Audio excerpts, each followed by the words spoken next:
가보고 싶다, 인도네시아. 시작부터 네. 바보 같은 질문 하나만 하고 넘어가 될까요? 뭐요? 인도랑 인도네시아는 관계가 없는 겁니까?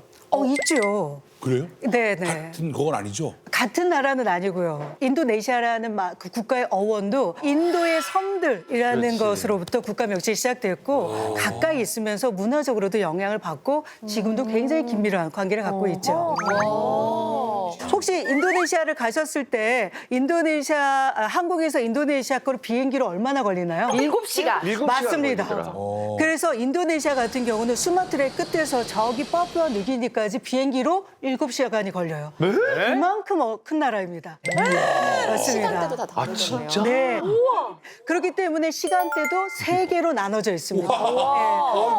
예. 그래서 자카르타에 계시면은 자카르타에서 뉴스 같은 거 보면 왁두 인도네시아 바랏. 그래서 서부 자바의 인도네시아 시간대라는 표현을 쓰고 있는 거죠. 와, 도대체 저기 섬 개수가 뭐 그리고 이 합치면 땅이 얼마나 건지 잘 대박이다. 모르겠어요. 네. 인도네시아는 1만 7천여 개 섬으로 구성되어 있고요. 이 적도에 가장 동서로 길게 뻗어 있는 나라예요. 그래서 적도에 나라 있는 다도 국가이기 때문에 그 풍광도 자연 환경도 너무 매력적이죠. 한번 우리 빠져 보시겠어요? 가자. 발리. 인도네시아에서 가장 많이 알려진 곳은 아마 발리입니다. 쌩과 함께도 이제 본격적으로 현지 답사를 할 때가 된 것 같습니다. 무엇보다 우리에게는 허니문 핫플레이스로 더 유명하죠.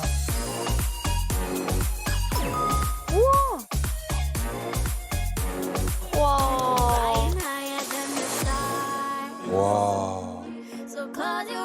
울루와트 절벽사원, 야. 너무 예뻐요. 마루트 화산 온천 등 볼거리가 많은 인도네시아 대표 관광지입니다.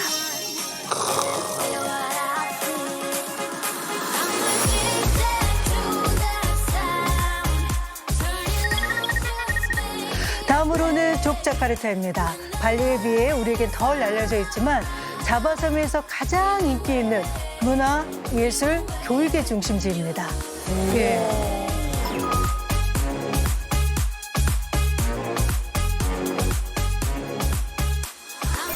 오, 그런 거 하면 저렇게 또 도시가 저렇게. 야.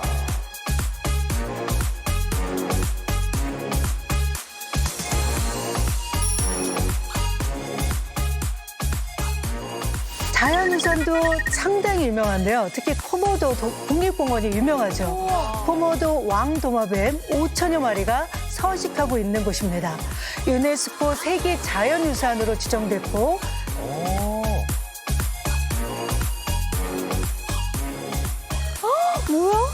야. 전 세계 스쿠버 다이버들이 사랑하는 곳이 바로 이곳입니다.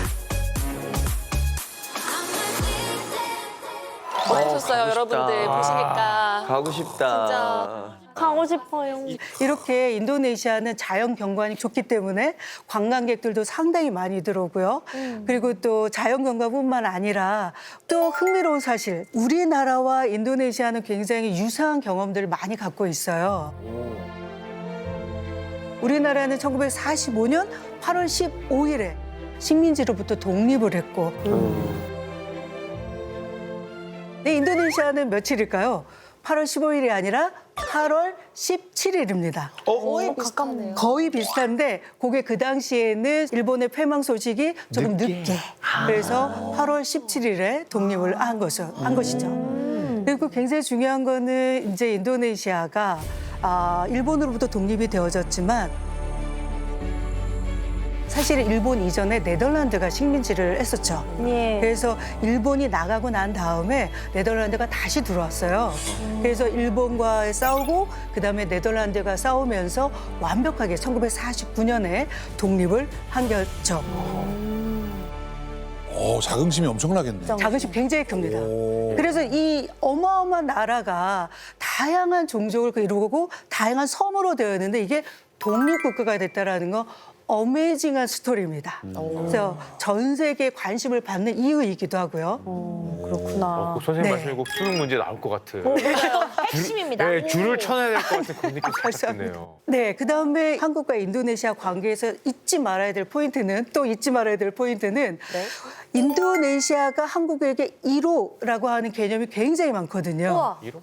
우리나라. 뭐지? 뭘까요? 잘 아는 게 없는데 나 인도네시아가 발리밖에 아는 게 없어 인도네시아.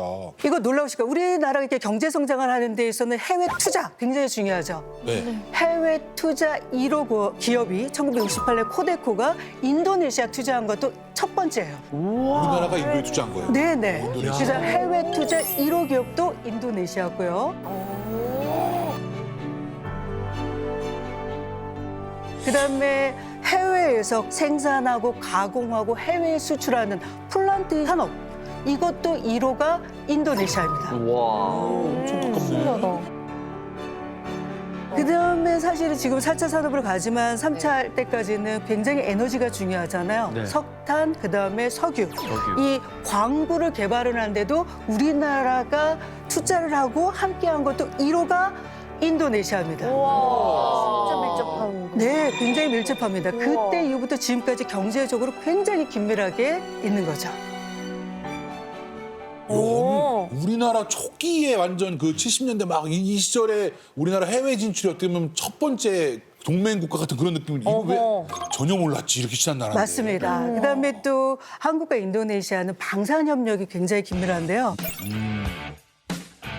우리나라의 그 2011년도 한국제 고등훈련기 T-50 이거를 첫 번째로 사준 나라도 인도네시아입니다. 야, 인도네시아랑 되게 가까웠네. 분야에서 왜 몰랐지? 네. 그러네. 또 가까운 분야가 있어요. 가까운 분야. 정말 저는 이 분야가 이렇게 가까운 걸 보면서 한국과 인도네시아는 완벽하게 새로운 관계로 정답. 한류 콘텐츠. 맞습니다. 제가 유빈 씨한테 물어보려고 했었는데. 우리 선배님 참. 왕 선배님. 후배 잘 되는 걸 못 보겠어. 맞습니다. 한류 콘텐츠예요. 아 근데 저도 느끼기는 하는 게 사실 저는 SNS를 하는데 SNS로 이제 메시지를 굉장히 많이 보내주세요 해외 팬분들께서. 근데 그 중에 인도네시아에 계신 팬분들이 굉장히 많아서 놀랐던 기억이 있고 많이 지켜봐 주시고 저도 인도네시아 예능도 나가고 이랬었거든요. 우와. 인도네시아 예능이요? 네. 우와. 뭐야? 나올라 선배. 정답. 선생님, 네. 저는 배틀트립 녹화하러 반동에 갔는데 인도네시아 분이 휴대폰을 이렇게 가져오면서 팬이라고 제 영상을 이렇게 보여주시는 겁니다. 맞습니다. 그런데 제가 드라마에 잠깐 출연했던 그거 드라마를 보여주시면서 좋아한다고 이렇게 보여주셨어요. 그래서 진짜 인도네시아 분들이 한국 컨텐츠를 많이 좋아하시는구나 이렇게 생각했거든요. 정말 수지 씨를 알아볼 만큼 인도네시아의 K 콘텐츠는 어마어마한 인기입니다. 지금 스트리밍 서비스에서 나오는 그 콘텐츠 순위에서는 항상 한국의 콘텐츠가 10위권 안에 반드시 있습니다. 우와. 예. 넷, 다섯, 여섯, 7개가 있네. 와. 야 여기에 우리 생방께만 딱 들어가면 들어가면 고양순이 해가지고. 그러네요. 오죽했으면 인도네시아의 문화 콘텐츠 산업을 총괄하는 분들이 그만 한국 거 보고 인도네시아 콘텐츠 좀 사랑해달라 이렇게 애원할 정도예요. 우와. 그래서 K 열풍이 세다 보니까 이미 인도네시아 주요 기업들의 한국 모델들을 많이 채용하고 있습니다. 와우. 예, 박서준 씨, 그다음에 최시원 씨, 예. 와. 정말 대박이다. 그리고 슈퍼주니어는 인도네시아에서 굉장히 특별한데요. 부모님 세대부터 요즘 세대까지 좋아하는 아주 대표적인 아이돌인 거죠. 제가 작년에 이제 코로나19 지나고 나서 오랜만에 인도네시아 자카르타를 갔는데 BTS, 블랙핑크 열풍이 대단하더라고요. 예. 여기서 BTS 팬클럽 전 세계 아미 중에서 20%가 인도네시아 팬이라는 점. 와우. 정말요? 대박이네요. 선생님 린자오밍은요? 린자오밍. 린자오밍. 예, 린자오밍. 아, 수지 씨인가요? 예. 쌤도 모르시잖아요 지금. 쌤부터 하고 그 다음에 인도네시아를 가세요. 네. 그래서 제가 2000년대부터 인도네시아를 연구하기 시작을 했는데 인도네시아에서 한류는 2000년대 초반부터 쭉 인기가 시작이 돼서 지금은 최고의 정점을 찍는다고 보실 수 있습니다. 자, 그러면 왜 인도네시아 사람들이 한국의 콘텐츠를 좋아할까? 저는 그렇게 생각합니다. K 콘텐츠가 인도네시아 인기 있는 것 중에서 우리가 잘 만들기도 하고 그다음에 아이돌 가수들은 굉장히 수준이 높은 것도 있고 하지만 더 중요한 거는 인도네시아 사람들이 문화를 엄청나게 사랑한다는 얘기예요. 문화 강국, 문화 감수성 이런 것들이 굉장히 높습니다. 그랬을 때 인도네시아 사람들이 K 콘텐츠를 좋아하면서 뭐에 대한 관심이 많을까요? 한국어, 한국 문화. 정말 열광하면서 배우고 있습니다. 와. 주요 대학 등에서 한국 학과가 만들어지고요. 주요 대학에서 한국어 프로그램들이 굉장히 활성화되고 있습니다. 근데 너무 특징적인 건 뭐냐면요. 고등학교에서도 2014년부터 제2 외국어로 한국어를 가르치고 있습니다. 너무 신기하다. 그리고 제가 작년에 이제 인도네시아를 가서 거기 이제 교수님을 만났는데 우리 이렇게 프로페서 초이 이렇게 물으면서 얘기하더라고요.